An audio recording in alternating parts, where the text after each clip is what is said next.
Hoje eu quero partilhar com você o texto de Apocalipse, capítulo 1. Abra sua Bíblia comigo. Apocalipse, capítulo 1. Nós vamos ler a partir do verso 5 até o verso de número 18. Lido o texto, por favor, não feche a sua Bíblia. Eu preciso que você acompanhe comigo, uma Bíblia aberta, a exposição desse texto. E da parte de Jesus Cristo, a fiel testemunha, o primogênito dos mortos e o soberano dos reis da terra, àquele que nos ama e pelo seu sangue nos libertou dos nossos pecados e nos constituiu reino, sacerdotes para o seu Deus e Pai, a Ele a glória e o domínio pelos séculos dos séculos. Amém. Eis que vem com as nuvens, e todo olho verá, até quantos o traspassaram. E todas as tribos da terra se lamentarão sobre ele, certamente. Amém. Eu sou o Alfa e o Ômega, diz o Senhor Deus, aquele que é, que era e que há de vir, o Todo-Poderoso. Eu, João, irmão vosso, e companheiro na tribulação, no reino e na perseverança, em Jesus achei-me na ilha chamada Patmos, por causa da palavra de Deus e do testemunho de Jesus. Achei-me espírito no dia do Senhor, e ouvi por detrás de mim grande voz como de trombeta, dizendo: o que vês, escreve em livro, e manda às 7 igrejas: Éfeso, Esmirna, Pérgamo, Tiatira, Sardes, Filadélfia e Laodiceia. Voltei-me para ver quem falava comigo, e voltado, vi 7 candeeiros de ouro. E no meio dos candeeiros, um semelhante a filho de homem, com vestes talares, e cingido à altura do peito com uma cinta de ouro. A sua cabeça e cabelos eram brancos como a alva lã, como neve. Os olhos como chamas de fogo. Os pés semelhante ao bronze polido, como que refinado numa fornalha. A voz como voz de muitas águas. Tinha na sua mão direita 7 estrelas. E da boca saía-lhe uma afiada espada de 2 gumes. O seu rosto brilhava como o sol na sua força. Quando o vi, caí a seus pés como morto. Porém ele pôs sobre mim a mão direita, dizendo: não temas, eu sou o primeiro e o último, e aquele que vive. Estive morto, mas eis que estou vivo pelos séculos dos séculos, e tenho as chaves da morte e do inferno. Louvado seja o Senhor.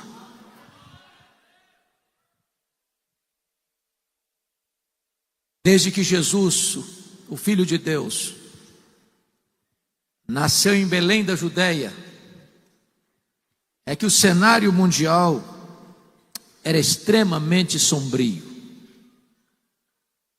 Quando Jesus nasceu, quem governava o Império Romano era César Augusto, que governou do ano 27 a.C.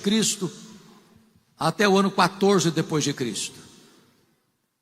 Quando Jesus começa o seu ministério, morre na cruz e ressuscita dentre os mortos, quem governava o mundo era Tibério César, que governou do ano 14 até o ano 37 da era cristã. Quando Jesus disse, e mostrando aquela efígie do imperador, cunhada na moeda, disse: dai a César o que é de César e a Deus o que é de Deus, ele estava se referindo a Tibério César. Depois assume o governo de Roma um dos homens mais cruéis da história, de 37 a 41, chamado Calígula. Um homem que derramou muito sangue por causa da sua feroz perseguição. Depois governa o Império Romano Cláudio, de 41 a 54 da era cristã, quando ocorreu uma grande fome mundial, profetizada por Ágabo. E naquela ocasião, os judeus foram expulsos de Roma, desembocando numa grande fome entre os judeus. É por isso que Paulo faz uma coleta entre as igrejas gentílicas da Galácia, da Macedônia, da Acaia e da Ásia Menor, para socorrer aqueles pobres da Judéia. Depois assume o governo de Roma Nero em 54 e governa até 68. Foi o imperador que pôs fogo em Roma e começa um verdadeiro massacre aos cristãos, crucificando-os e queimando-os vivo para iluminar as noites de Roma. Sucede Nero Vespasiano, que governa de 69 a 79. É no período de Vespasiano, no ano 70 precisamente, que foi inaugurado em Roma o Coliseu, chamado de Arena da Morte, que na festa de inauguração de 100 dias, mais de 10.000 crentes foram mortos com requinte de crueldade. Eles eram enrolados em peles de animais e jogados na arena, para os cães morderem, para os touros pisarem e para os leões esfaimados da Líbia devorarem. Sucede Vespasiano Tito Flávio, que governa de 79 a 81. Tito Flávio foi o general que destruiu Jerusalém, que incendiou o templo de Jerusalém e que promoveu a maior dispersão dos judeus de todos os tempos, desde o ano 70 até 14 de maio de 1948, quando Israel retorna ao seu território. Sucede Tito Flávio Domiciano, que governa de 81 a 96. É este imperador que deporta o apóstolo João, então pastor da igreja de Éfeso, na Ásia Menor, para uma colônia penal, para uma ilha vulcânica do mar Egeu, a ilha de Patmos. Vale destacar que a essas alturas, todos os outros apóstolos já estavam mortos, e mortos pelo viés do martírio. João era o último representante do colégio apostólico, já era um homem idoso. A igreja estava sendo massacrada, os crentes estavam sendo mortos, e Domiciano, certamente, ao deportar o apóstolo João para esta ilha vulcânica, tem um propósito: calar a voz do último apóstolo de Jesus, e jogar uma espécie de pá de cal na igreja tão sofrida daquele tempo. Todas as portas foram fechadas para João na terra. Mas quando todas as portas para João foram fechadas na terra, Deus abriu-lhe uma porta no céu e disse: sobe para aqui, que eu te mostrarei não as coisas que talvez aconteçam, não as coisas que podem acontecer, eu te mostrarei as coisas que devem acontecer. É curioso que quando João é enviado para esta ilha vulcânica, do ponto de vista humano, era o braço de ferro do Império Romano que o mandava para o exílio. Mas quando João interpreta esse fato, ele tem outra perspectiva. Ele diz no versículo 9 que ele estava na ilha de Patmos por causa da palavra de Deus e do testemunho do Senhor Jesus Cristo. Quem tem as rédeas da história nas suas mãos não são os poderosos deste mundo, mas o Senhor Deus Todo-Poderoso. Ele é quem está no trono e é Ele quem dirige a história. Era um dia de domingo, era o dia do Senhor, quando João escuta atrás dele uma voz tão poderosa como uma voz de trombeta, dizendo: o que vês, escreve em livro e manda às 7 igrejas: Éfeso, Esmirna, Pérgamo, Sardes, Filadélfia, Laodiceia. Quando ele se volta para ver quem falava com ele, ele não vê quem falava com ele. Ele vê as 7 igrejas, os 7 candeeiros e alguém no meio dos candeeiros. Quem é esse Jesus que João vê na ilha de Pátimos? Este Jesus é o centro das Escrituras. Ele é tudo no Antigo Testamento. Ele é a semente da mulher. Ele é o descendente de Abraão. Ele é o cordeiro da Páscoa. Ele é a coluna de nuvem. Ele é a coluna de fogo. Ele é o maná que caiu do céu. Ele é a água que brotou da rocha. Ele é simbolizado pelo tabernáculo. Ele é simbolizado pela arca da aliança. Ele é simbolizado pelo templo. Ele é simbolizado pelas festas. Ele é simbolizado pelos sacrifícios. Ele é simbolizado pelo sábado. Tudo era sombra dele. Ele a realidade. Quem é esse Jesus que João contempla na ilha de Pátimos? Ele é tudo no Novo Testamento. Ele é o verbo que se fez carne. Ele é o Cordeiro de Deus que tira o pecado do mundo. Ele é o Cordeiro que foi morto, mas está vivo pelos séculos dos séculos. Ele é o fundamento da igreja. Ele é o dono da igreja. Ele é o edificador da igreja. Ele é o protetor da igreja. Ele é o pão da vida. Ele é a luz do mundo. Ele é a porta das ovelhas. Ele é o bom pastor. Ele é a ressurreição e a vida. Ele é o caminho, a verdade e a vida. Ele é a videira verdadeira. Ele é o alfa. Ele é o ômega. Ele é o princípio. Ele é o fim. Ele é o rei dos reis. Ele é o senhor dos senhores.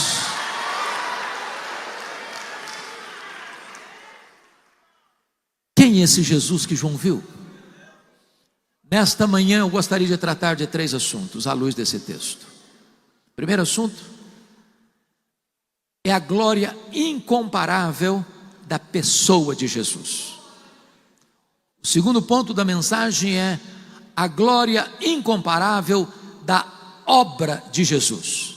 E terceiro ponto, as implicações para a nossa vida destas 2 verdades anteriores. Quem é Jesus? Notem comigo, no versículo 13, que a primeira coisa que João tem a percepção é que este Jesus é onipresente. Ele está no meio das 7 igrejas: Éfeso, Esmirna, Pérgamo, Tiatira, Sardes, Filadélfia e Laodiceia. Ao mesmo tempo aqui, ao mesmo tempo ali, ao mesmo tempo acolá. Ao mesmo tempo aqui neste templo em Anápolis. Ele está em toda parte. Eu posso garantir que esta assembleia tão bela e esses encontros tão importantes só se tornam de fato importantes não porque veio este ou aquele pregador, veio esta ou aquela banda, ou porque veio este ou aquele preletor. Esta assembleia é tão importante porque o Rei dos Reis, Jesus Cristo, está aqui.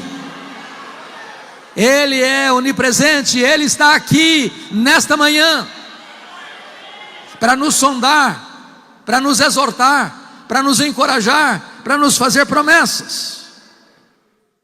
Mas em segundo lugar, veja comigo por gentileza, versículo 14: a sua cabeça e cabelos eram brancos como a alva, lã como neve. Isso retrata o fato de que ele não é apenas onipresente, ele é eterno. Ele é antes de todas as coisas. Ele existe nas 3 pessoas da Trindade antes mesmo que o mundo fosse criado. Ele não precisava ter criado o universo para ser Deus, já o era antes da criação. Ele não deriva da criação glória para ele mesmo, embora ele criou tudo para sua glória, e o universo inteiro resplandece a glória dele, mas ele já era glorioso e perfeito em si mesmo, antes de ter criado os céus e a terra. Ele não foi criado, ele é o Criador. Ele não passou a existir, ele é o Pai da eternidade. Os seus cabelos são brancos como a neve. Terceiro lugar, veja comigo o verso 14 ainda: os olhos como chama de fogo.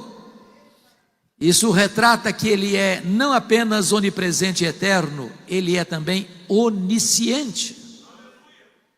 Ele tudo vê, a todo sonda.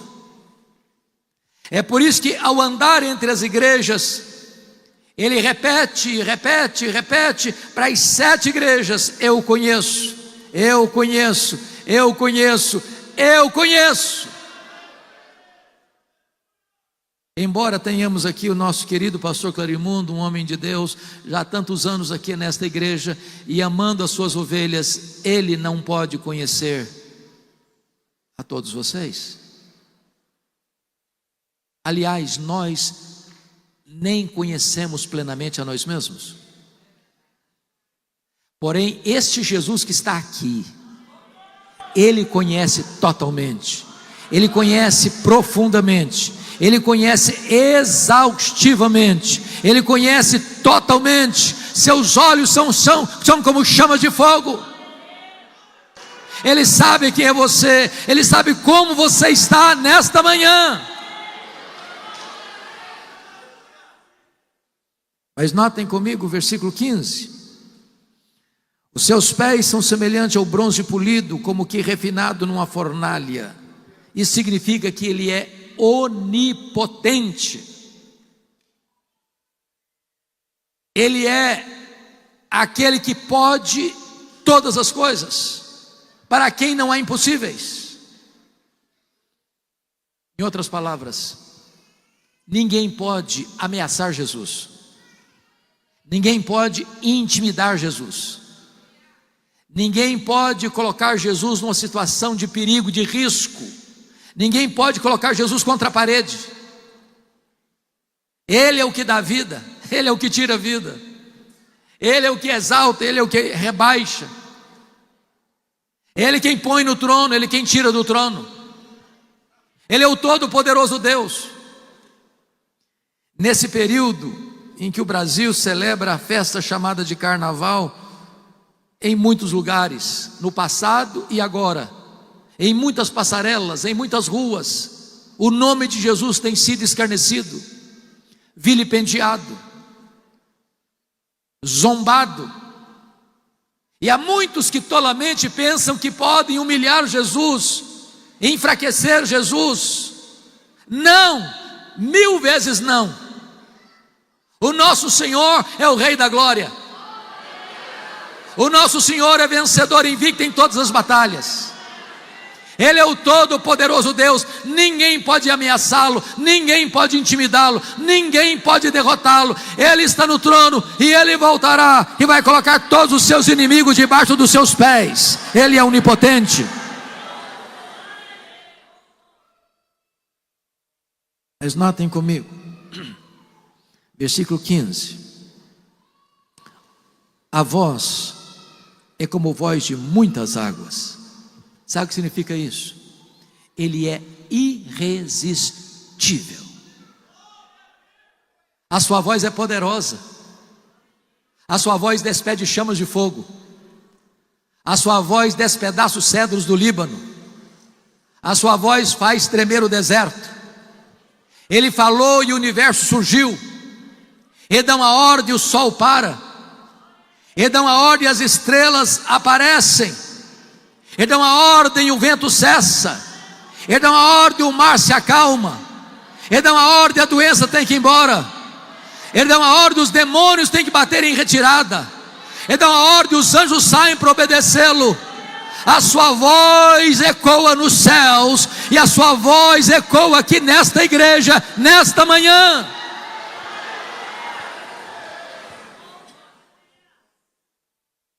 Mas observem comigo, por favor, o versículo de número 16.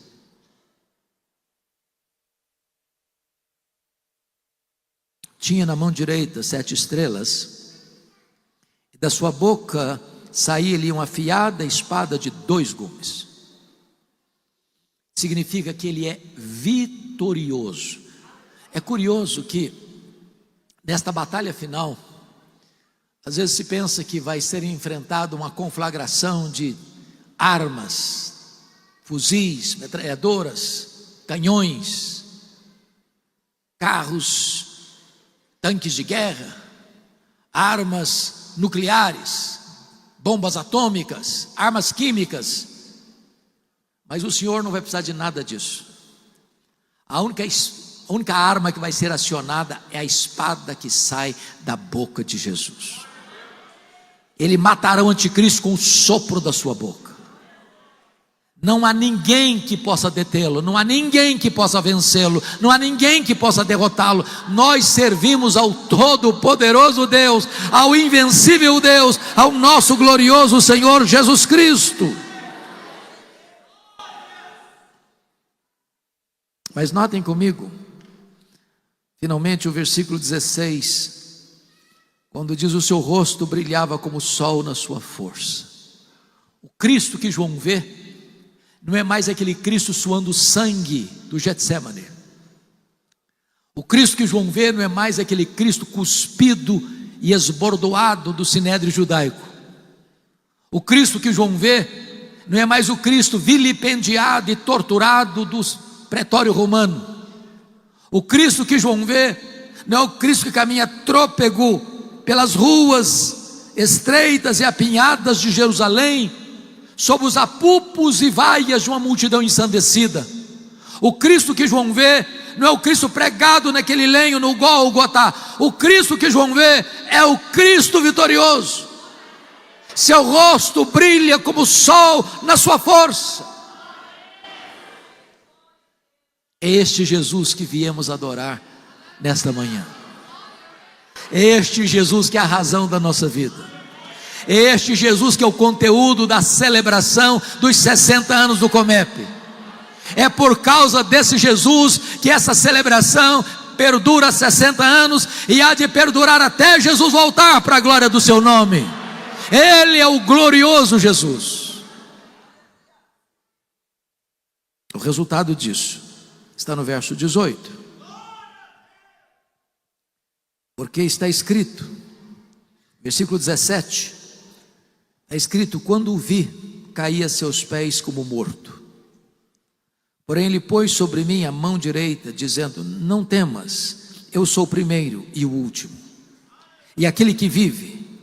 Estive morto, mas eis que estou vivo pelos séculos dos séculos, e tenho as chaves da morte e do inferno.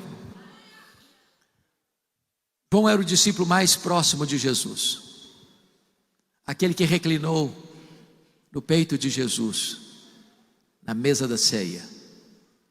Mas agora, diante da glória incomparável de Jesus, diante da majestade do Cordeiro de Deus, ele cai como morto aos seus pés.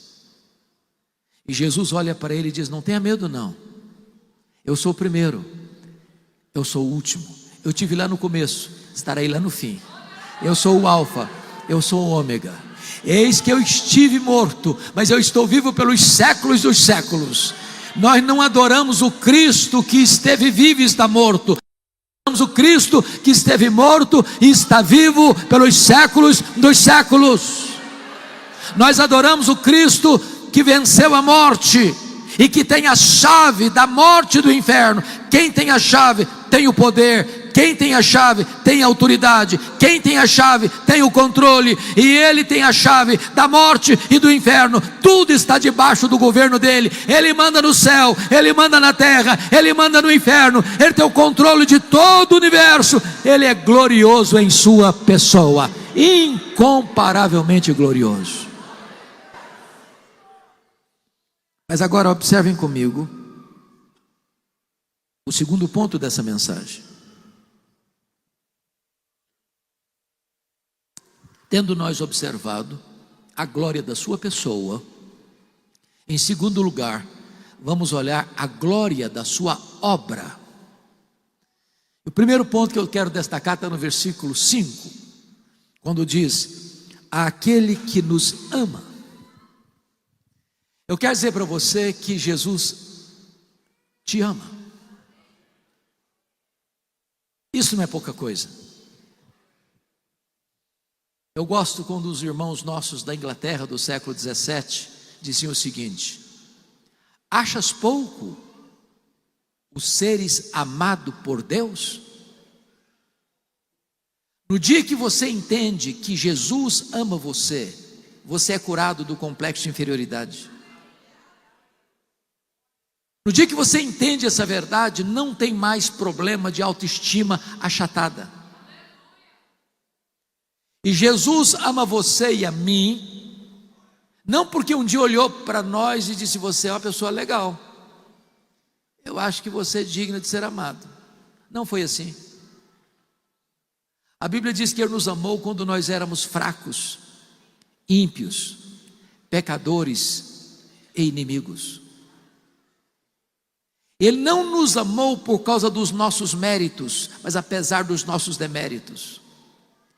Ele não nos amou por causa das nossas virtudes, mas apesar dos nossos pecados. O amor dele por você não tem a causa em você mesmo, mas nele. Ele nos amou porque Ele é amor. Ele não amou você porque você o amava. Ele amou você primeiro e atraiu você para Ele com cordas de amor, porque Ele amou você com amor eterno. Esse amor é abundante. O Espírito Santo derrama este amor, o amor de Deus em seu coração. Este amor é imerecido, porque Ele me amou quando eu não o amava. Este amor é provado.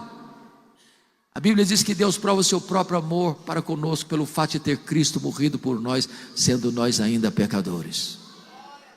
Então, se você entrou aqui hoje, nesta manhã, ou está nos acompanhando pelas mídias sociais, e tem alguma dúvida do seu valor, saiba disso: Jesus ama você. Ama você com amor eterno. Ama você com amor perseverante. Nunca houve um dia em que ele tenha deixado de amar você. Não há nada que você possa fazer para Ele amar você mais. Não há nada que você possa fazer para Ele amar você menos. Ele ama você com amor eterno, perseverante, sacrificial. Ele não escreveu nas nuvens com letras de fogo: eu te amo. Ele esculpiu na cruz do Calvário: eu te amo.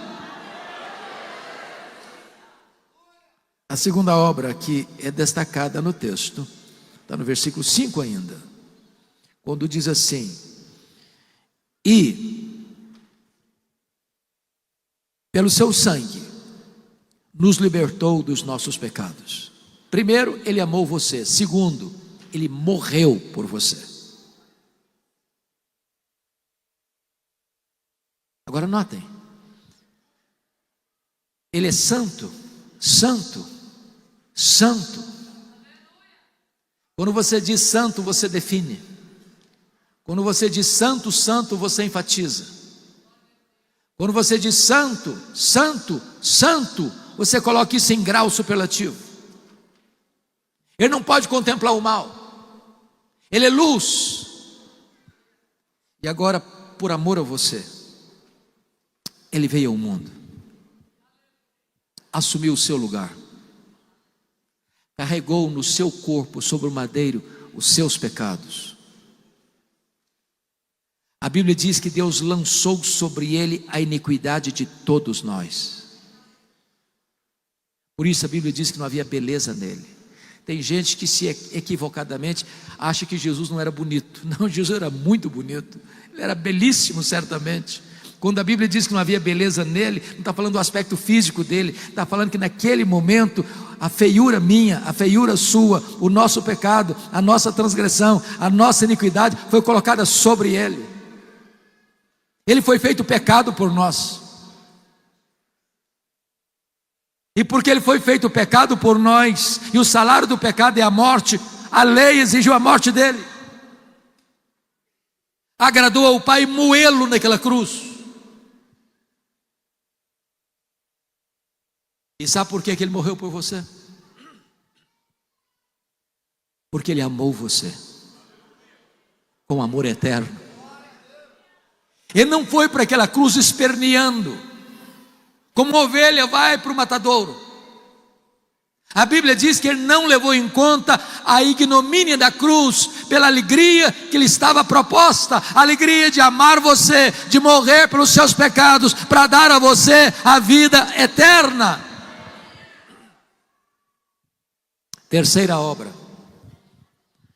Confira comigo o versículo 6. Está escrito: e nos constituiu reino, sacerdotes para o seu Deus e Pai. Primeiro, ele nos amou. Segundo, ele morreu por nós. Terceiro, ele nos exaltou. Você que tem familiaridade com as Escrituras, sabe que lá no Velho Testamento, nenhum sacerdote podia ser rei, e nenhum rei podia ser sacerdote. O rei Uzias, depois de governar tanto tempo em Jerusalém, governou 52 anos. Num dado momento ele se envaideceu e quis ocupar a função também de sacerdote e ficou leproso. O único que reuniu em si mesmo a função de rei e sacerdote foi Jesus Cristo. Agora, você que foi amado por Ele, você que recebeu o efeito e os efeitos da morte dele, agora é constituído em rei e sacerdote, ou sacerdócio real. Que posição honrosa! Isso significa que você não precisa de intermediário para chegar até Deus. Por meio de Jesus você tem livre acesso à sala do trono. Você pode falar com Ele em qualquer lugar, em qualquer dia, em qualquer circunstância. Ele está pronto para recebê-lo, porque você é sacerdote, você é rei, você foi assentado com Ele nas regiões celestes, acima de todo o principado e potestade.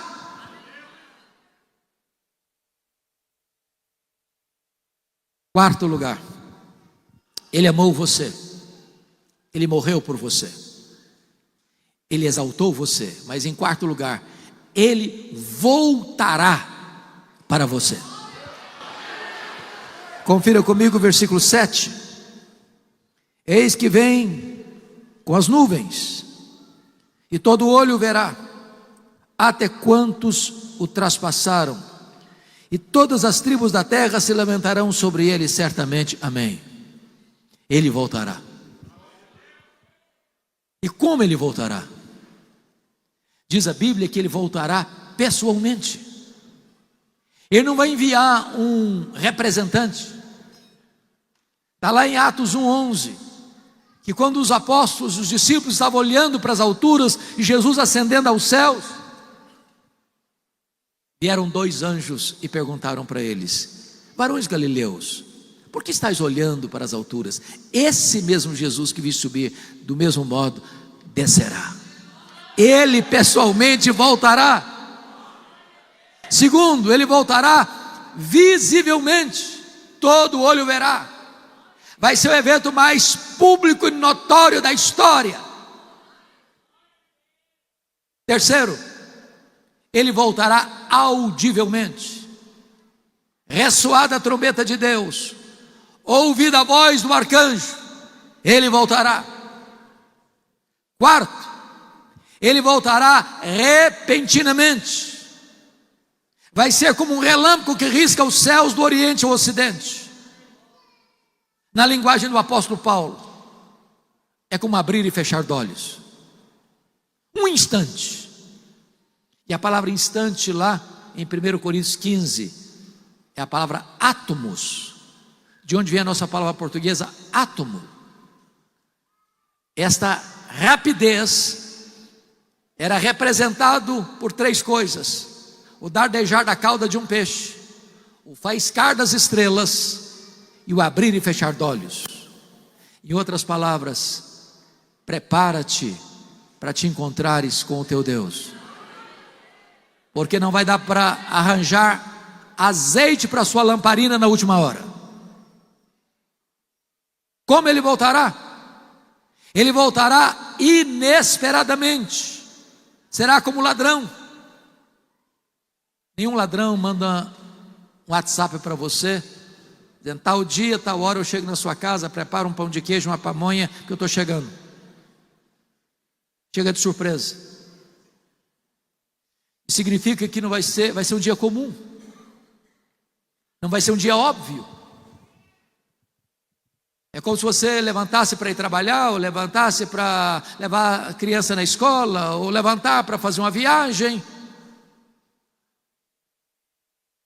E vai ser assim, um dia comum, que ele voltará. Não sabemos se pela manhã, se pela tarde, se pela noite, se pela madrugada. Precisamos estar preparados.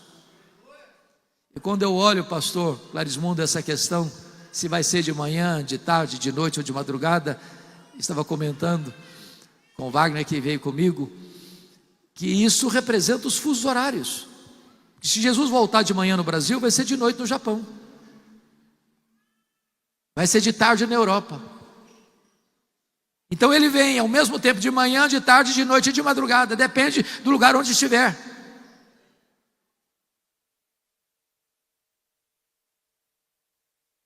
Preste atenção nisso. Você precisa estar preparado a qualquer hora. Quando perguntaram para João Wesley, o que é que você gostaria de fazer quando Jesus voltar? Ele respondeu, eu gostaria de fazer o que eu faço todo dia, porque todo dia eu estou esperando, todo dia eu estou aguardando, todo dia eu estou dizendo, Maranata, ora vem Senhor Jesus. Como ele voltará finalmente? Ele voltará vitoriosamente, gloriosamente. Na sua primeira vinda, ele veio de forma muito humilde. O seu berço foi uma manjedoura, um coxo de animal comer, mangiare, manjedoura. Não tinha onde reclinar a cabeça. Para entrar em Jerusalém, precisou de um burrinho, de um jumentinho emprestado. Para reunir-se com seus discípulos no cenáculo, precisou de uma casa emprestada. Para ser sepultado, precisou de um túmulo emprestado. Mas quando ele voltar, ele virá como Rei dos Reis, como Senhor dos Senhores. Ele virá para se assentar no trono e julgar as nações. Ele virá para colocar todos os seus inimigos debaixo dos seus pés. Então ele amou você, ele morreu por você, ele exaltou você e ele voltará para você. Bom, vamos agora então ao último ponto desta meditação, que é, quais são as consequências, ou as implicações do fato de Jesus ser glorioso e ter realizado por nós tão gloriosa obra? Primeira implicação, não precisamos mais ter medo da vida. Tem muita gente que está com medo da vida, irmãos. Tem muita gente que está com medo de viver. Tem muita gente que está flertando com a morte. Tem muita gente que acha que a única saída honrosa para a vida é cometer suicídio. Você não precisa ter medo da vida. Eu fico olhando que quando Domiciano está destruindo, matando, aterrorizando a igreja, empurrando para a colônia penal o último apóstolo de Jesus, o cenário era muito sombrio. Parecia que a história estava sem rumo. Parecia que o mal estava prevalecendo. Parecia que o diabo estava no controle. Mas quando João chega naquela ilha, o Senhor mostra para ele que quem manda é o céu e não a terra. O trono que governa o universo não é o trono dos homens, é o trono de Deus. E quando João sobe, ele vê um trono. Ele não ousa falar ou descrever quem é essa pessoa, a não ser descrever pedras preciosas, o brilho de pedras preciosas, aquele que é santo, santo, santo, aquele que é o Criador do universo. Eu quero dizer para você, meu querido, que a vida faz sentido, porque Jesus é real. Ele é o Senhor da sua história, Ele é o Senhor da sua vida. Você não precisa temer a vida, porque Ele é a vida. Segundo lugar, ou segunda implicação, Você não precisa ter medo da morte. Jesus disse para João: ô João, você fica com medo não, eu sou o primeiro, eu sou o último, eis que eu estive morto, mas eu estou vivo pelos séculos dos séculos. Ele venceu a morte, Ele matou a morte, Ele arrancou o aguilhão da morte, Ele ressuscitou, inaugurando a imortalidade. Ele tem a chave da morte e do inferno. Ele é a ressurreição e a vida. E se você crê nele, você nunca morrerá eternamente. Você já passou da morte para a vida. Agora a morte não tem a última palavra. Agora o túmulo não é mais o nosso último endereço. Agora para nós viver é Cristo e o morrer é lucro, porque morrer é partir para estar com Cristo, o que é incomparavelmente melhor. Mas em terceiro lugar, terceira implicação, você não precisa ter medo da vida, você não precisa ter medo da morte, você não precisa ter medo do futuro desconhecido. Me permita explicar isso. Você e eu temos certeza do nosso futuro final. É a glória, é a bem-aventurança eterna. Isso, todos nós que estamos em Cristo, estamos seguros disso. Porém, eu não sei o que vai acontecer comigo amanhã. Eu não enxergo na curva, eu não enxergo no escuro. Eu não sei, pastor Clorimundo, quantos de nós, se Deus permitir, estaremos aqui nos 61 anos do Comep. Talvez alguns de nós aqui já terão partido. Nós não temos essa segurança, nós não temos esse conhecimento.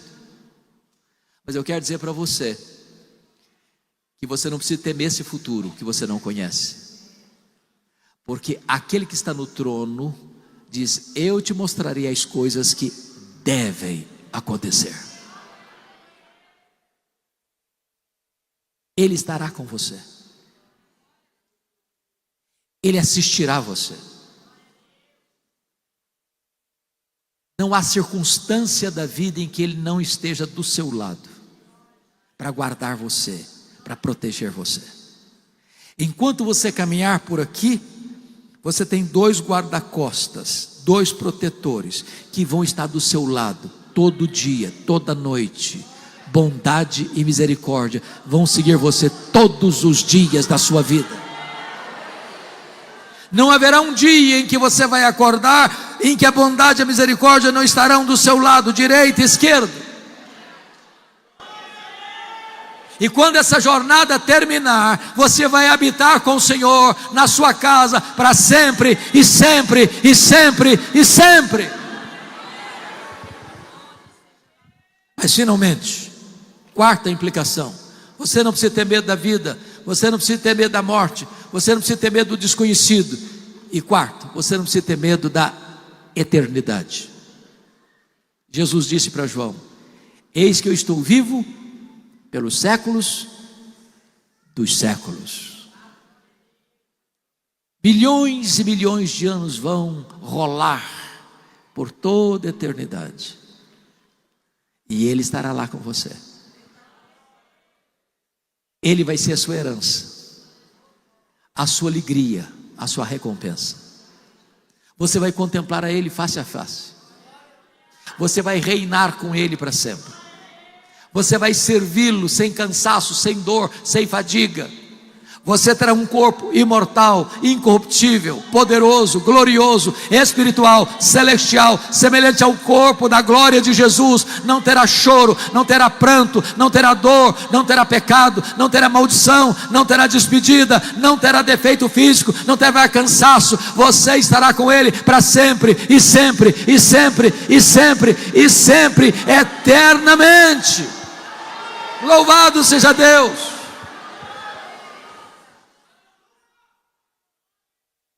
O que você tem em Cristo, nenhum dinheiro deste mundo pode comprar. O que você tem em Cristo, o mundo não pode conhecer, nem tirar de você. Você tem nele vida plena, maiúscula, superlativa, abundante, eterna. Eu conclamo você a celebrar este Jesus e a reconhecer que este Jesus é a razão desta celebração, dos 60 anos do Comeb. Deus abençoe a todos vocês.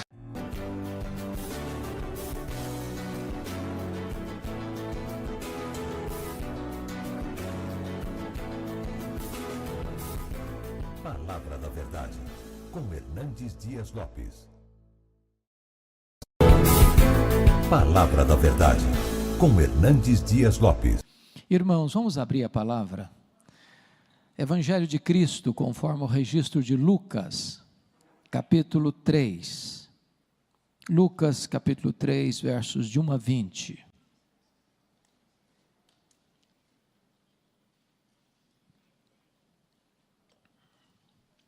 Lido o texto, eu estou usando a versão ARA.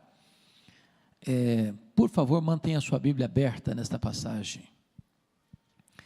No 15º ano do reinado de Tibério César, sendo Pôncio Pilatos governador da Judeia, Herodes, tetrarca da Galileia, seu irmão Filipe, tetrarca da região de Itureia e Traconites, e Lisânias, tetrarca de Abilene, sendo sumos sacerdotes Anás e Caifás, veio a palavra de Deus a João, filho de Zacarias, no deserto. Ele percorreu toda a circunvizinhança do Jordão, pregando o batismo de arrependimento para a remissão de pecados, conforme está escrito no livro das palavras do profeta Isaías: voz do que clama no deserto, preparai o caminho do Senhor, endireitai as suas veredas. Todo o vale será aterrado e nivelados todos os montes e outeiros. Os caminhos tortuosos serão retificados e os escabrosos aplanados, e toda a carne verá a salvação de Deus. Dizia ele, pois, às multidões que saíam para serem batizadas: raça de víboras, quem vos induziu a fugir da ira vindoura? Produzi, pois, frutos dignos do arrependimento, e não comeceis a dizer entre vós mesmos: temos por pai Abraão, porque eu vos afirmo que destas pedras Deus pode suscitar filhos a Abraão. E também já está posto o machado à raiz das árvores. Toda árvore, pois, que não produz bom fruto é cortada e lançada ao fogo. Então, as multidões o interrogavam, dizendo: que havemos, pois, de fazer? Respondeu-lhes: quem tiver 2 túnicas, reparta com quem não tem. Quem tiver comida, faça o mesmo. Foram também publicanos para serem batizados e perguntaram-lhe: mestre, que havemos de fazer? Respondeu-lhes: não cobreis mais do que o estipulado. Também soldados lhe perguntaram: e nós, que faremos? Ele lhes disse: a ninguém maltrateis, não deis denúncia falsa, e contentai-vos com o vosso soldo.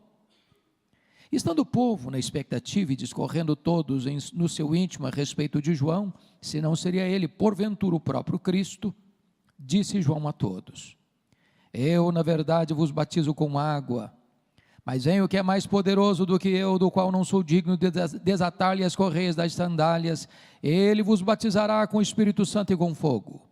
A sua pá ele a tem na mão para limpar completamente a sua eira e recolher o trigo no seu celeiro, porém queimará a palha em fogo inextinguível.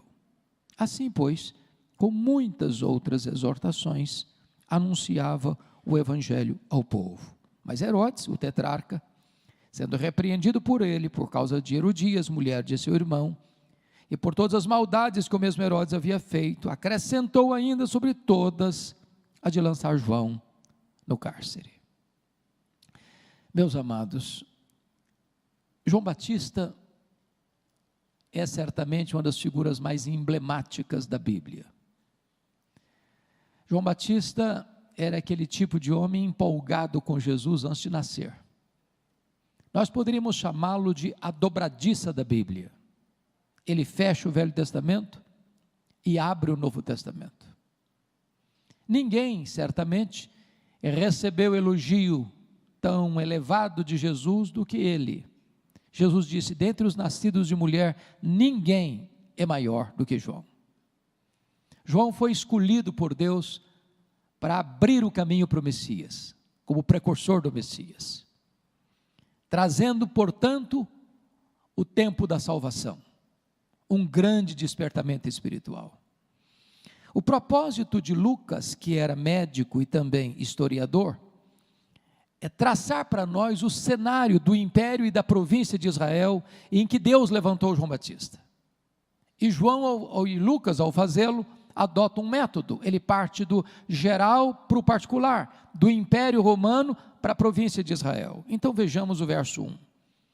No 15º ano do reinado de Tibério César. Tibério César, como vocês sabem, governou o Império Romano do ano 14 depois de Cristo ao ano 37 depois de Cristo. Se João começou seu ministério no 15º ano de Tibério, estamos falando que João começou o seu ministério no ano 29 do nosso tempo, da era cristã. A pergunta é, como é que estava o Império Romano? Como é que eram esses líderes do Império Romano nesse primeiro século e antes um pouco, onde o Evangelho é estabelecido? Me permita olhar isso. Poderíamos começar com Júlio César, o grande general, que foi assassinado. Inclusive Brutus o apunhalava pelas costas. Vemos César Augusto, que governou do ano 27 a.C. ao ano 14 depois de Cristo, o imperador que governou o mundo quando Jesus nasceu, que foi sucedido por Tibério César, que governou o mundo do ano 14 ao 37, o imperador que dominava o império quando João Batista deu início ao seu ministério, quando Jesus foi crucificado e sepultado e ressurgido dentre os mortos, que foi sucedido por Calígula, ou Gaio, que governou do ano 37 ao 41 e também foi assassinado, que foi sucedido por Cláudio, que governa de 41 a 54, época em que houve uma grande fome no mundo e os judeus foram expulsos de Roma, que foi sucedido por Nero, que governa de 54 a 68, quando Roma é incendiado, e quando começa de forma oficial a brutal perseguição contra a igreja, tempo em que os apóstolos Paulo e Pedro foram martirizados, que foi sucedido por Vespasiano, que inaugura a arena da morte, o Coliseu Romano, que numa festa de inauguração de 100 dias, mais de 10 mil crentes são mortos com requinte de crueldade, que foi sucedido por Domiciano, que governa de 81 a 96, período em que João foi deportado para aquela colônia penal, para aquela ilha vulcânica do Mar Egeu, a ilha de Patmos, onde escreveu o livro de Apocalipse. Por que eu estou trazendo esse resumo? Para mostrar apenas uma coisa: o cenário político do Império Romano, nesse tempo, era um cenário muito cinzento, de homens maus, perversos e sanguinários governando o mundo. Mas agora vem uma segunda pergunta: como é que estava a província de Israel? O cenário era melhor? Vejamos, olha comigo ainda o verso 1. Sendo Pôncio Pilatos governador da Judeia, Herodes tetrarca da Galileia, seu irmão Filipe tetrarca da região de Itureia e Traconites, e Lisânias tetrarca de Abilene. Algo muito estranho nesse versículo, porque no ninho dos filhos do rei Herodes, que nós chamamos de tetrarcas, ou seja, o governador de uma quarta parte, tem um homem aqui que é uma ave estranha nesse ninho, o governador Pôncio Pilatos. Ele não é filho de Herodes, ele não é da família herodiana, ele é um governador romano. Como é que veio parar aqui? Como é que caiu de paraquedas aqui? Como é que se explica a presença dele aqui? Por que que o Arquelau, que era o tetrarca da Judeia, conforme Mateus 2:22, não está aqui, e no lugar dele tem aqui um governador romano? Para explicar isso, eu preciso da paciência de vocês, de retornar um pouquinho na história, porque é necessário compreender isso para compreender melhor a mensagem de João. Então vamos recuar um pouquinho na história. Começamos com a tomada de Jerusalém em 586, pelo grande e poderoso Império Babilônico. Ao longo desse cativeiro de 70 anos, a Babilônia caiu nas mãos de um outro império, o Império Medo-Persa, que por sua vez caiu nas mãos de um outro império, o Império Grego ou Greco-Macedônio, com Filipe da Macedônia, Alexandre o Grande, que espalha a cultura helênica, a cultura grega, que era contrária à fé judaica. Época em que também se espalha uma língua universal, o inglês de hoje, a língua grega. Foi nesse tempo que o Velho Testamento foi traduzido para o grego, numa versão tão conhecida por todos nós como Septuaginta. Com a morte precoce de Alexandre o Grande, não tendo ele herdeiro para o trono, O vasto império greco-macedônio é dividido entre 4 generais. Israel ficou ora sob o controle dos Ptolomeus egípcios, ora sob o controle dos Seleucidas da Síria. Quando Antíoco IV governava, um Seleucida da Síria, o templo de Jerusalém foi profanado. Uma porca foi sacrificada no altar do templo. E naquela época, o sumo sacerdote Judas Macabeus com seu filho Matatias Macabeu, ou melhor, Matatias Macabeu com seu filho Judas Macabeu, não suportando essa profanação, declaram guerra contra Antíoco e ganham essa guerra, libertando Israel do domínio estrangeiro, formando em Israel um governo asmoneu. Entretanto, no ano 63 a.C., Pompeu conquista Israel e agrega Israel ao vasto e poderoso Império Romano. Ele naquela época nomeia Antípater como rei sobre todo o território de Israel. Com a morte de Antípater, fica mais fácil entender agora, o seu filho, que nós chamamos de Herodes, ou Herodes o Grande, assume o governo. O Novo Testamento fala de 4 Herodes. Herodes o Grande, aquele que mandou matar as crianças de Belém. Herodes Antipas, esse que está aqui no verso 1, tetrarca da Galileia. Herodes Agripa I, aquele que mandou matar Tiago, lá em Jerusalém. Ele era chamado de rei, e não era governo de uma quarta parte não. Ele ajudou Calígula a ser imperador. Com a morte de Calígula, ele ajudou Cláudio a ser imperador. Ele ganha o título de rei de Israel como seu avô, Herodes I. E depois Herodes Agripa II, em Atos 26, aquele que disse para Paulo em Cesareia: por pouco me persuades a me fazer um cristão. A pergunta é, quem é esse Herodes o Grande? Pai desse time aqui do versículo 1, ele era um grande empreendedor. Tudo que tinha grande em Israel foi ele que fez. Por exemplo, foi ele que ampliou e embelezou o templo de Jerusalém, tornando-o tão magnificente como o templo de Salomão.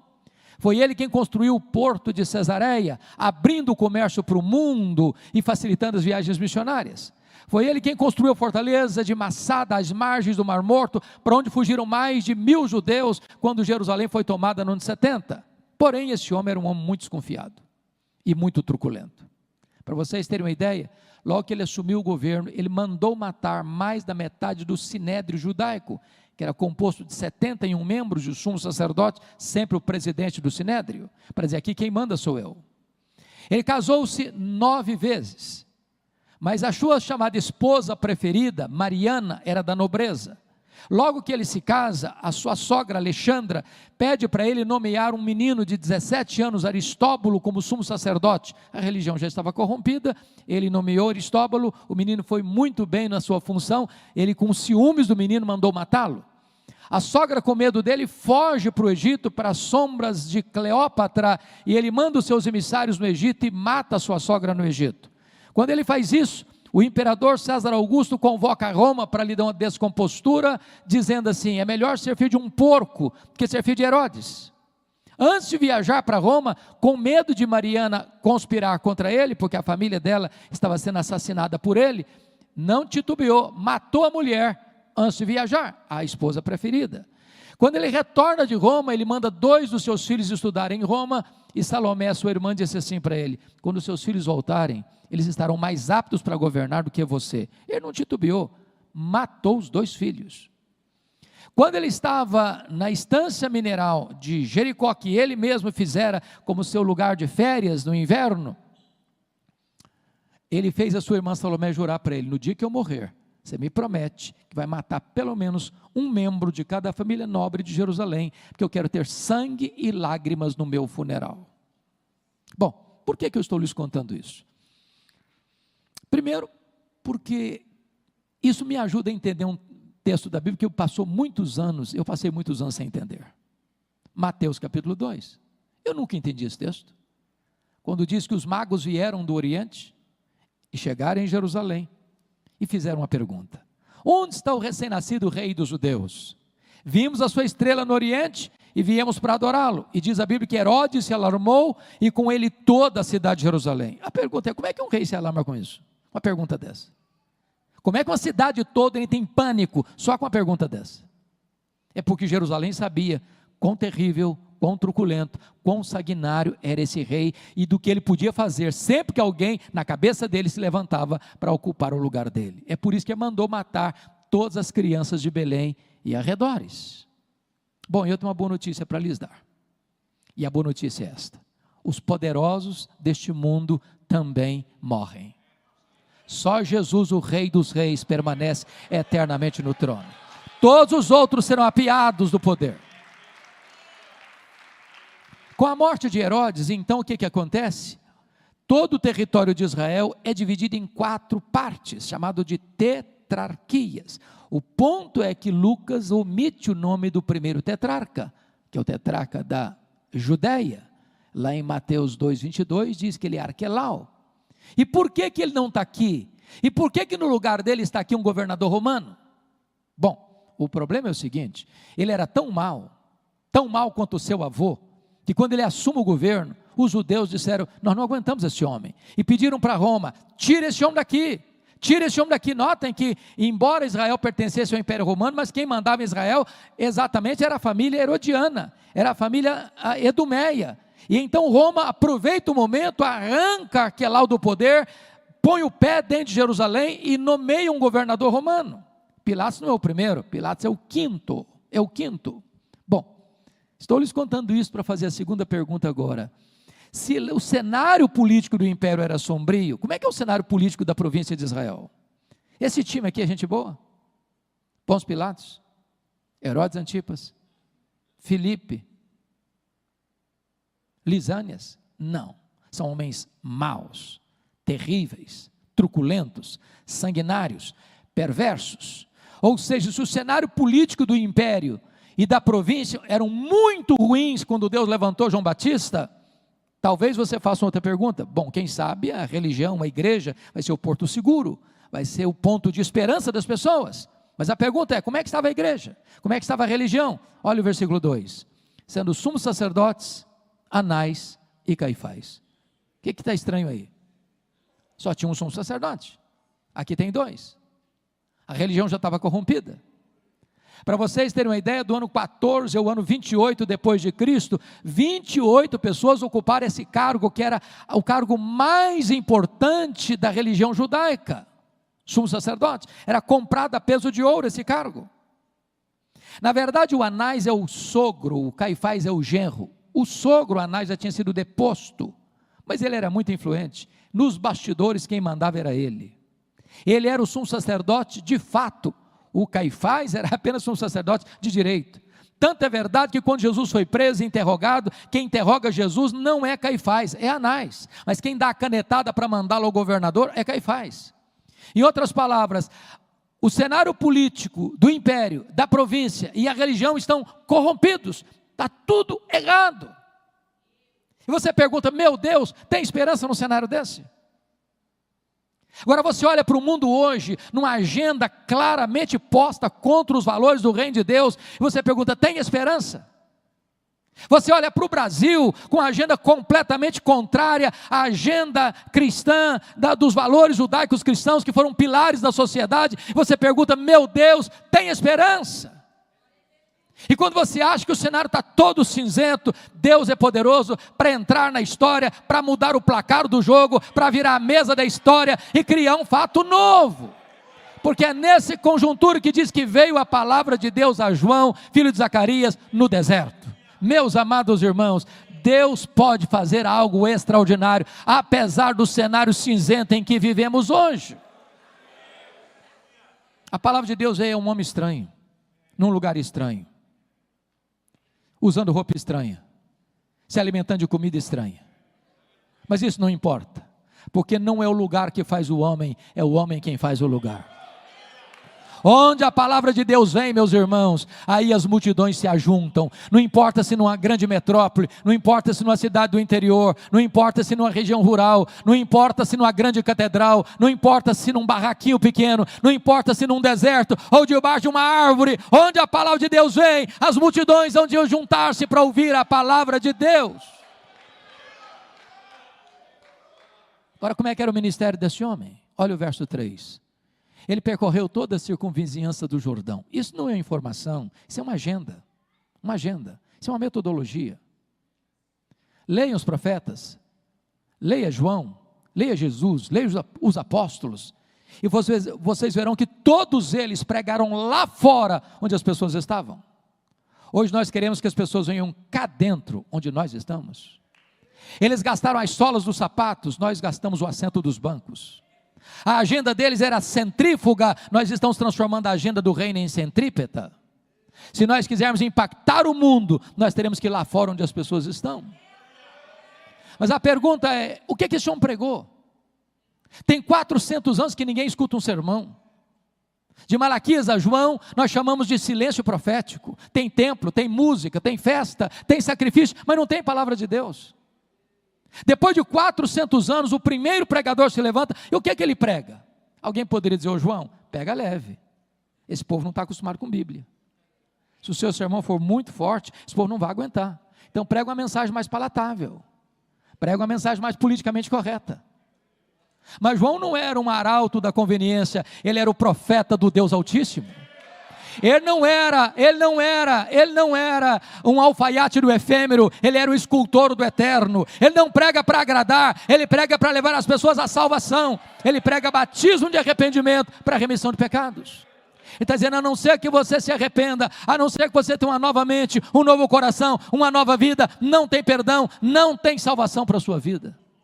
Mas você pode perguntar ao texto, de onde ele tirou essa mensagem? Ele inventou essa mensagem? Ele criou essa mensagem? A resposta está no versículo 4, conforme está escrito nas palavras do profeta Isaías. Depois de 400 anos, quando o primeiro pregador se levanta, ele não prega do coração dele, ele não prega da cabeça dele, ele não inventa mensagem, ele não cria mensagem, ele abre a Bíblia e prega a Bíblia. É a palavra de Deus, é a palavra de Deus, é a palavra de Deus. Deus não tem nenhum compromisso com a palavra do pregador, Deus tem compromisso com a sua palavra. A promessa que não volta vazia, não é a palavra do pregador, é a palavra do Deus vivo. Agora notem comigo, no versículo 4, que João nos é apresentado como o engenheiro de trânsito do reino de Deus. Vós o que clama no deserto, preparai o caminho do Senhor. Eu chamo isso, irmãos, de avivamento espiritual. Porque talvez você pergunte assim, qual o contexto dessa declaração? O contexto aqui é o seguinte, quando um imperador ou um rei, naquele tempo, ia visitar uma província longínqua, não tendo estradas adequadas para a comitiva real passar, ele mandava os engenheiros de trânsito preparar as estradas, abrir estradas. João está dizendo o seguinte, a estrada que é preciso estar aberta para Jesus se manifestar é a sua vida, é a minha vida, é a nossa vida. Isso é avivamento. Eu tive, irmãos, o privilégio de visitar um dos mais importantes avivamentos do século XX, a missão Quassis Abantu na África do Sul. Esse avivamento aconteceu em 1966 com Earl Stiggin. Ali cegos viram, ali tetraplégicos andaram, ali mortos ressuscitaram. Ali foi construído um templo numa fazenda para 15 mil pessoas com 3 cultos por dia e caravanas do mundo inteiro foram ver o que estava acontecendo. Nós fomos lá, ouvimos a regente do coral, ficou 17 horas no caixão. Quando ela estava sendo levada para o cemitério, o Senhor a levantou da morte. Você pode ler sobre esse avivamento no livro Reavivamento na África do Sul, se você tem acesso ao inglês God Among the Zulus, de Kurt Koch. Quando nós levamos uma caravana lá, brasileiro é místico por natureza, alguns disseram, quem sabe a gente vai ver diante dos nossos olhos um milagre. Pasmem vocês, ficamos 10 dias lá, nem sequer a palavra milagre foi proferida por eles. Mas nós nunca vimos um ambiente tão encharcado da presença de Deus como aquele lugar. Então perguntamos ao pastor Erlon, o que é avivamento? Defina para nós avivamento. Ele disse, avivamento é preparar o caminho do Senhor, para que Ele se manifeste. Nós não produzimos avivamento, nós não agendamos avivamento. Nós não fabricamos avivamento. Avivamento é obra soberana do Espírito Santo. Entretanto, quem prepara o caminho do Senhor somos nós. E para que o caminho seja preparado, tem que existir 4 grandes revoluções na nossa vida. Confira comigo o versículo 5. Todo vale será aterrado. Todo monte outeiro vai ser nivelado. Todo caminho torto vai ser retificado. Todo caminho escabroso vai ser aplanado. Qual o resultado dessa revolução? Versículo 6, um grande avivamento, e toda a carne verá a salvação de Deus. Mas o que significa, irmãos? O que significa um vale? Um vale é um lugar escuro, uma depressão.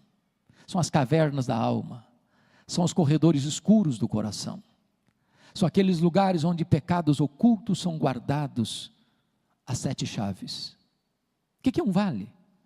Vale fala de separação de 2 montes. São as mágoas, são os ressentimentos, as desavenças, as disputas, as querelas, as divisões.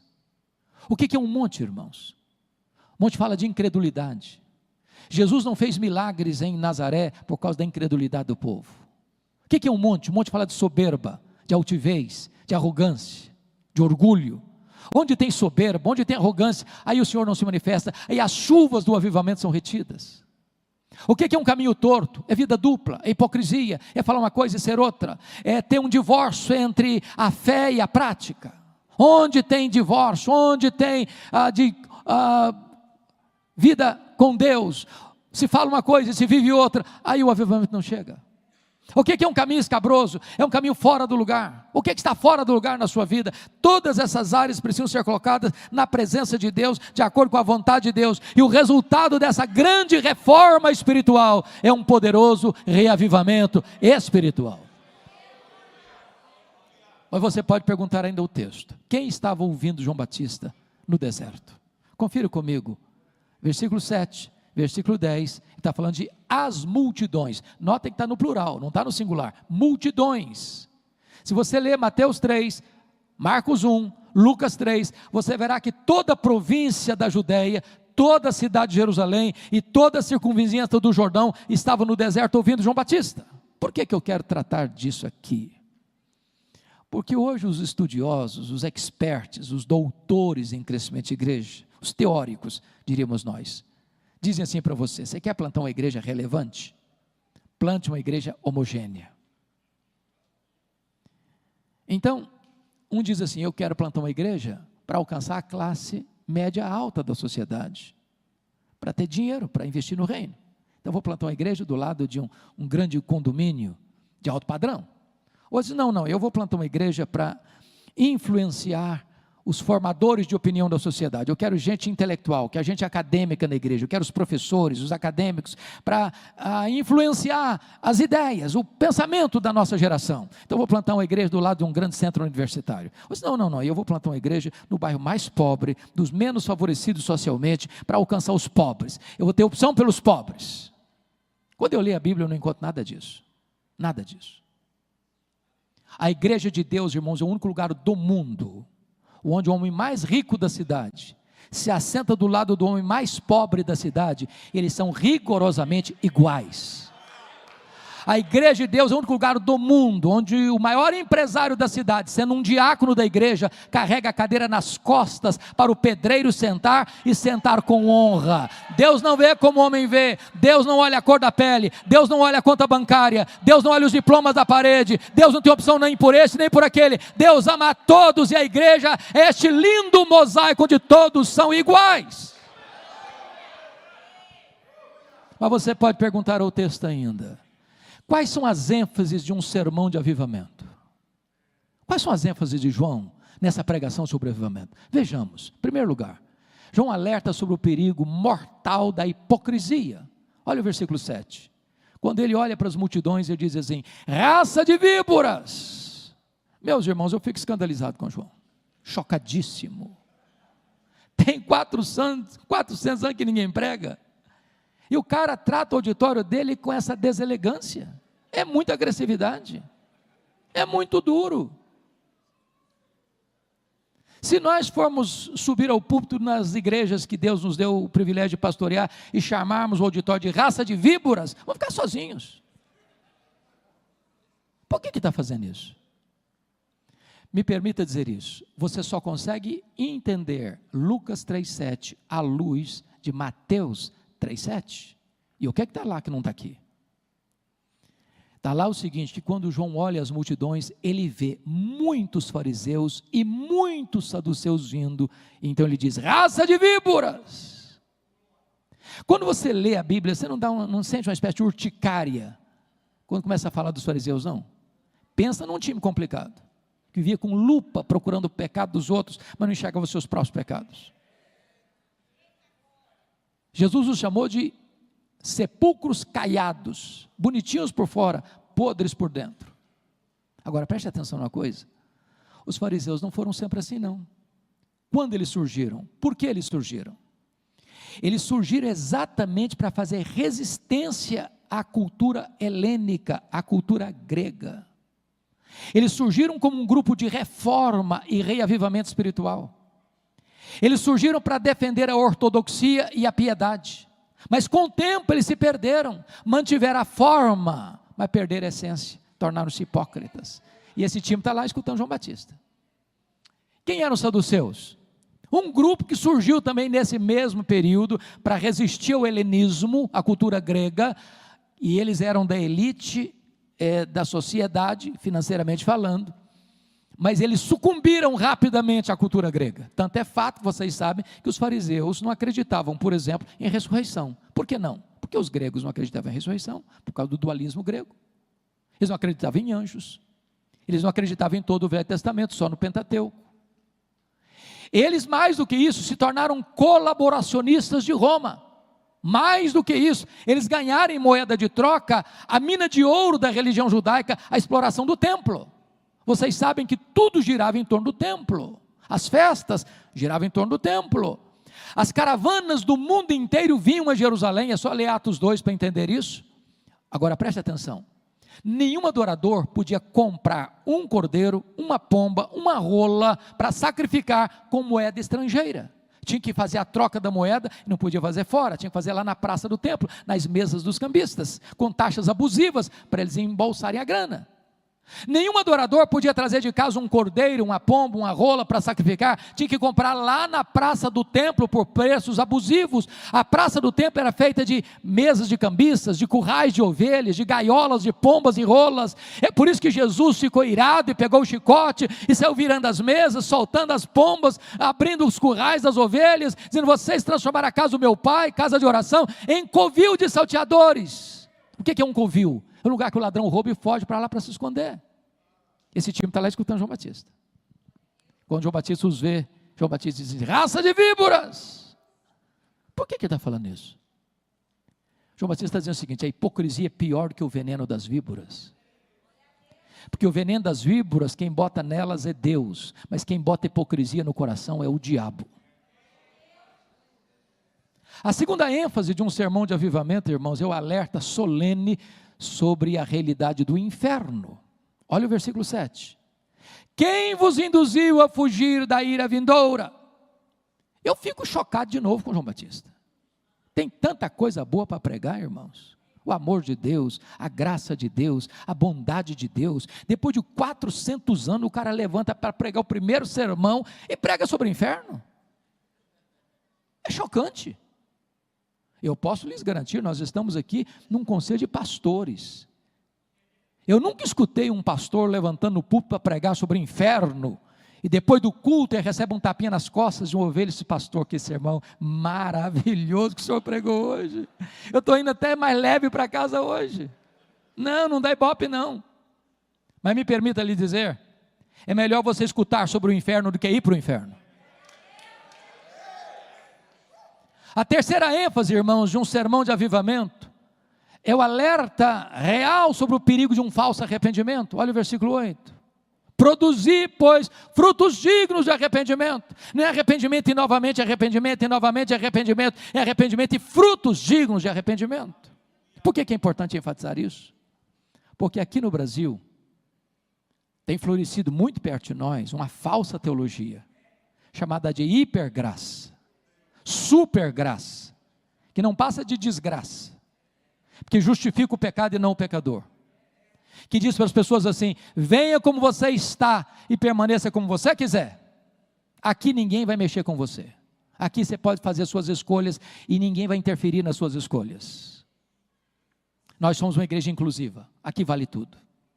Isso não é evangelho.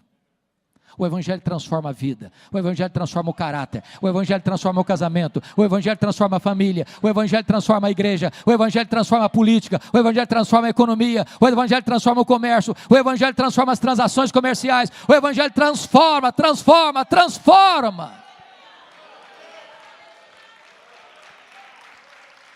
Quarta ênfase de um sermão de avivamento, irmãos. Ele alerta sobre o grande perigo da falsa confiança religiosa. Olha o verso 8 ainda. E não comeceis a dizer entre vós mesmos, temos por pai Abraão.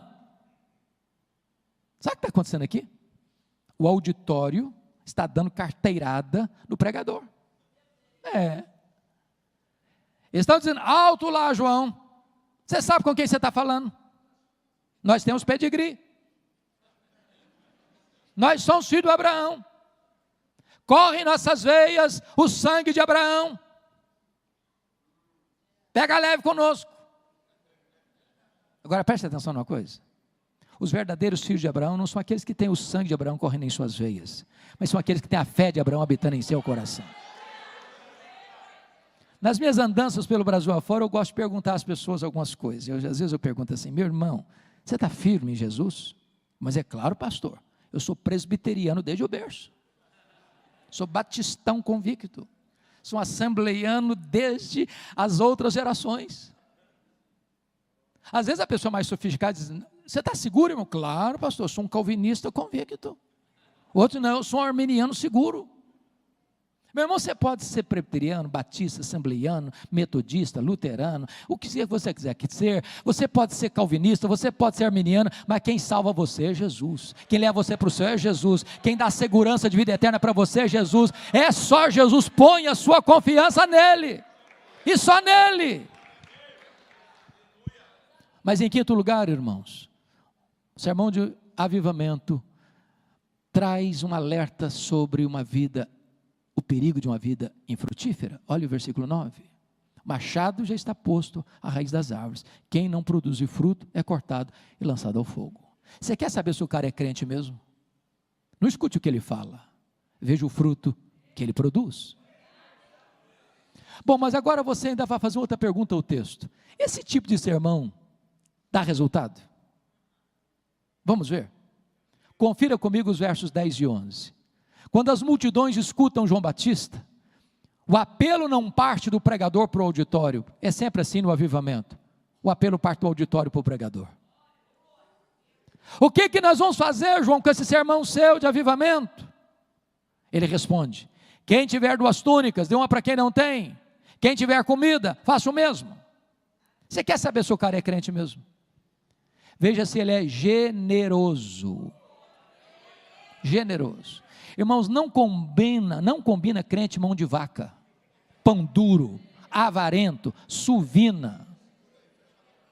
Crente tem o coração aberto, crente tem o bolso aberto, crente tem as mãos abertas, crente tem a casa aberta, crente é generoso. Agora preste atenção numa coisa, generosidade não é arrependimento. Ninguém vai para o céu porque dá roupa e comida para as pessoas. Generosidade é a evidência do genuíno arrependimento e não um substituto do verdadeiro arrependimento. Vamos ver o segundo resultado? Olha aí comigo os versos 12 e 13. Vieram também os publicanos.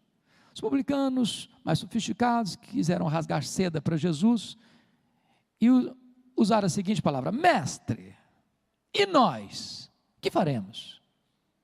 E Jesus diz assim, não cobreis mais do que o estipulado. Eu estou falando agora da Receita Federal, estou falando do leão, está de olho em você, conhece mais da sua vida do que você mesmo. Naquela época Roma não tinha todos os aparatos que se tem hoje para recolher tributos e impostos. O que Roma fazia? Roma dava uma concessão para alguém recolher os impostos numa determinada região, com compromisso de repassar para os cofres de Roma o valor devido, mas Roma não estava nem aí se essa pessoa cobrasse muito mais e embolsasse o resto. Por isso os publicanos eram tão odiados. Pois bem, esse time está lá escutando João Batista. E nós, João, fazer o quê? Não cobreis mais do que o estipulado. Você quer saber se o cara é crente mesmo? Veja se ele não passa a perna nos outros. Veja se ele é honesto nos seus negócios. Veja se ele é íntegro nos seus compromissos financeiros. Veja se ele não usa expedientes escusos, ilegítimos e imorais para ganhar dinheiro de forma ilegal. Veja se a sua riqueza foi honestamente adquirida. Meus irmãos, eu tenho rodado por aí afora, e eu creio que a igreja evangélica brasileira precisa de um choque ético. Tem muito crente enrolado. Tem muito crente que dá cheque sem fundo. Tem muito crente que assume compromisso e sabendo que não vai pagar. Tem muito crente que dá pernada nos outros para levar vantagem. Crente é honesto, crente é íntegro. O evangelho transforma o caráter do homem. Vamos ver a terceira reação? Versículo 14. Lá estão os soldados. Imagine você, soldados romanos, num território ocupado. E eles estão lá escutando João Batista. E perguntam, e nós? Vamos fazer o que com esse irmão seu? A ninguém maltrateis. Não deis denúncia falsa. Contentai-vos com o vosso soldo, com o vosso salário. O que João está dizendo? Meus irmãos, qualquer pessoa, seja um líder militar, ou civil, ou eclesiástico, quando ele está no seu posto de liderança, ele tem que tomar muito cuidado para não exorbitar no exercício dessa liderança. Às vezes a pessoa se enche de vaidade e começa a olhar os outros de tamanco alto, de cima para baixo, e esmaga pessoas, machuca pessoas que estão debaixo da sua liderança. Não use da sua liderança para humilhar ninguém. Não deis denúncia falsa. O que é isso? Notem, os soldados estavam mancomunados com os cobradores de impostos para ganhar propina. Então, me permita ilustrar. Me permita ilustrar isso. Como é que é o seu nome, filho? Você que está com palito azul? Marcos. Vou pegar o Marcos para ilustrar. O publicano, cobrador de imposto, chegava na casa do Marcos. Dizia, Marcos, eu vim avisar você que esse ano o seu imposto vai ser tanto. O Marcos dava um suspiro de desespero e disse, meu Deus, eu não posso pagar isso tudo. Se eu for pagar esse tanto de imposto esse ano, a minha família vai passar necessidade. Ô Marcos, esse tanto mesmo. Não discutia não, ia embora. Entrava o soldado. Ô Marcos, eu vim dizer para você que o imposto vai pagar este ano é tanto. Eu não posso pagar isso tudo. Ou você paga, ou eu te denuncio. Ser denunciado por um soldado romano era botar a cabeça a prêmio. Parte dessa grana ia para o bolso do soldado. João Batista diz, contente com o seu salário. Você quer saber se o cara é crente mesmo? Esse não oprime as pessoas para levar vantagem. Você não faz jogo de bastidor para oprimir as pessoas para ganhar propina. Se ele é honesto na maneira dele ganhar o seu dinheiro. Você não faz falcatrua para engordar o seu orçamento. Irmãos, eu sei que essas coisas não acontecem mais hoje. Mas nunca é demais a gente alertar. O evangelho transforma. O que João está pregando? Olha o versículo 18, ele está pregando o evangelho. O evangelho. Bom, deixa eu terminar falando 3 coisas do pregador. Primeira coisa do pregador é consciência da sua verdadeira identidade. Olha o verso 15 e o verso 16 comigo, por gentileza. Estando o povo na expectativa, e discorrendo todos no seu íntimo a respeito de João, se não seria ele porventura o próprio Cristo, disse João a todos, eu na verdade vos batizo com água, mas vem o que é mais poderoso do que eu, do qual não sou digno de desatar-lhe as correias das sandálias, e ele vos batizará com o Espírito Santo e com fogo. Vamos entender isso aqui. Me permita usar uma expressão de um colega meu, Jeremias Pereira, cara de leão. O João Batista era cara de leão, ele não tinha medo de ninguém. Pregava para a multidão, pregava para publicano, pregava para soldado, pregava para fariseu, pregava para saduceu, ele não amaciava. Chegou um momento em que toda a multidão começou a pensar, gente, vocês querem saber? Esse cara não é precursor do Messias, é coisa nenhuma. Esse cara é o próprio Messias, é ele, nem outro não, é ele mesmo. Gente, 100% dos votos que entraram na urna eram para ele, como Messias. Não você mesmo, nem outro não, mas para outro não é ele mesmo. Essa cogitação unânime de todas as multidões transformaram-se numa pergunta sedutora, que beijaram os ouvidos de João Batista com aquela voz sedosa do sibilo da serpente, e a pergunta era esta, porventura, tu não és o próprio Cristo? Olha a tentação aí, olha o perigo aí. Muitos outros já tinham se levantado ali como Cristos. Queriam colocar João num pedestal. Se João tivesse engolido a isca venenosa, eu poderia dizer assim, bom, pensando bem, quer dizer, eu acho que eu sou um fenômeno. Nunca ninguém juntou tanta gente num deserto como eu. Se eu me declarar Messias aqui, o povo já tem do meu lado. Não, ele não engoliu a isca, não. Ele foi claro, eu não sou o Messias, eu vim preparar o caminho do Messias. Eu não sou o verbo, eu sou apenas uma voz que clama no deserto. Eu não sou a luz, eu aponto para Jesus e digo, este é a verdadeira luz que vindo ao mundo ilumina todo homem. Eu não sou o cordeiro, eu aponto para Jesus e digo, este é o cordeiro de Deus que tira o pecado do mundo. Eu batizo com água, mas aquele que vem depois de mim é mais poderoso que eu, e ele vos batizará com o Espírito Santo e com fogo. Eu não sou digno de me curvar, desatar as correias das suas sandálias. Eu tenho um lema de vida, convém que ele cresça e que eu diminua. Esse homem entende que toda a glória dada ao homem é glória vazia, é vanglória, é idolatria, é abominação para Deus. A ele, só a ele a honra, a glória, o louvor pelos séculos dos séculos.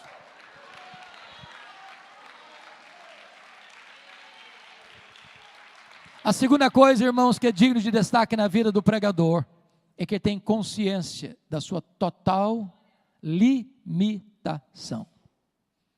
Eu estou aqui diante de pastores com longos anos de ministério e com resultados tão bonitos e frutíferos para o reino de Deus, louvado seja o Senhor por isso.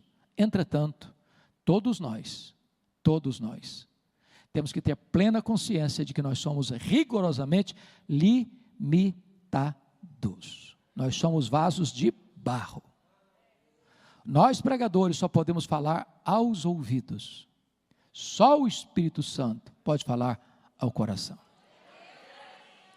Não importa que tipo de batismo um pregador ou um pastor usa, se por imersão, se por efusão, se por aspersão, nós só conseguimos lidar com o símbolo, com a água. Só Jesus tem o poder de batizar com o Espírito Santo e com fogo. Nós podemos pegar os elementos da ceia, partir o pão e distribuir o vinho, mas só Jesus, só o Espírito Santo, só Deus pode tornar isso eficaz no coração das pessoas. Nós somos rigorosamente limitados. Então baixa a bola, baixa a bola, baixa a bola. Finalmente, terceiro e último lugar, o pregador é corajoso.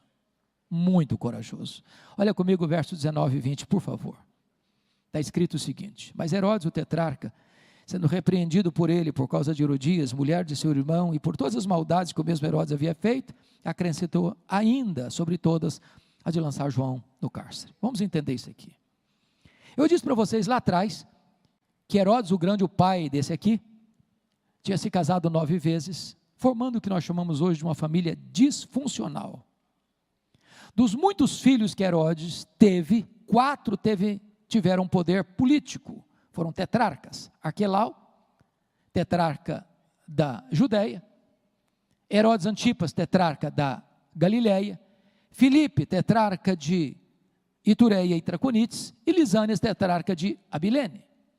Mas ele teve outros filhos que não tiveram poder político, dentre eles Filipe. Esse Filipe aqui do versículo 1 é o Filipe II. O Filipe I morava em Roma. Um dia, Herodes Antipas, tetrarca da Galileia, vai a Roma, visita o seu irmão e se engraça com a sua cunhada, a Herodias. A Herodias era filha de Aristóbulo, que também era filho de Herodes. Portanto, Herodias não era apenas cunhada de Herodes Antipas, não. Ela era também sobrinha dele. Portanto, o pecado dele não foi só de adultério, foi também de incesto. Herodes Antipas era casado com a filha do rei Aretas, dos nabateus lá de Petra. Então Herodias disse assim para ele: se você bem prometer de divorciar-se da sua mulher, a filha do rei Aretas, eu largo o seu irmão e vou com você para Galileia, você é sua mulher. Herodes aceitou, topou a parada. Agora pense na cena comigo. Um dia, ele desembarca na Galileia com Herodias, sua cunhada, sua sobrinha, a tiracolo. O João Batista, que era cara de leão, não tinha medo de ninguém, botou o dedo na cara dele e disse: não te é lícito possuir a mulher do teu irmão.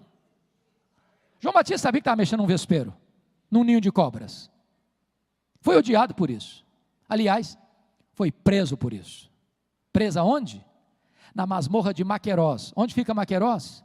Do lado do Mar Morto, 45 a 50 graus todo dia, um lugar insuportável. O maior homem dentre os nascidos de mulher está preso por pregar a verdade. O Herodes até gostava de ouvi-lo, sabia? O temia, inclusive. De vez em quando ele dava uma escapadela para escutar o João Batista. Sabe o que João Batista falava com ele?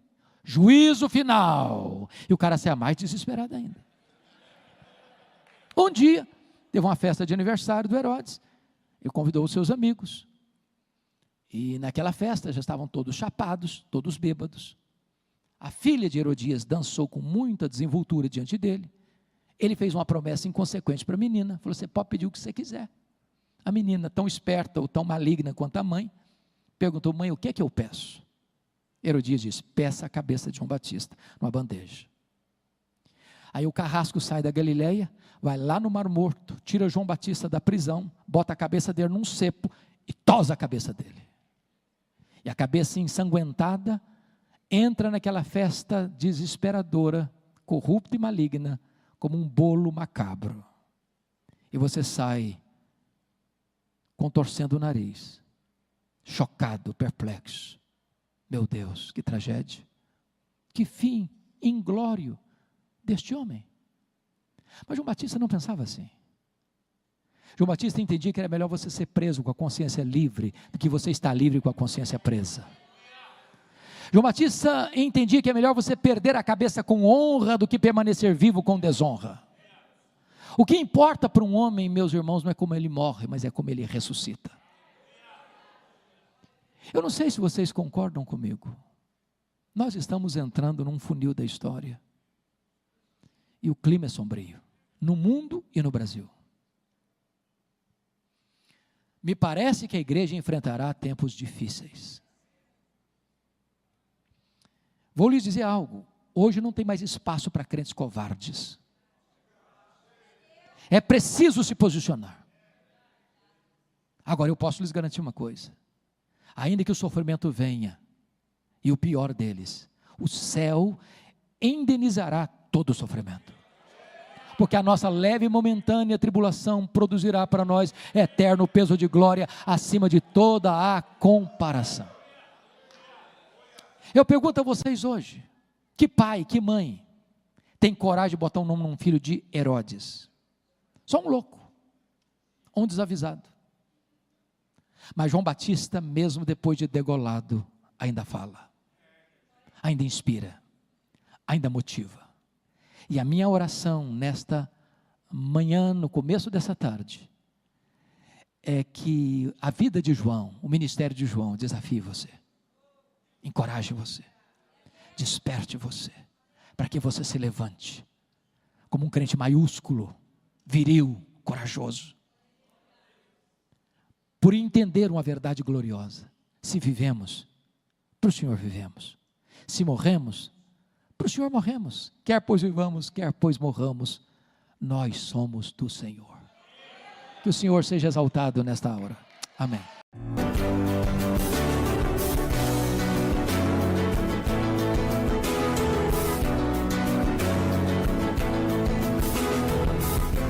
Palavra da Verdade, com Hernandes Dias Lopes.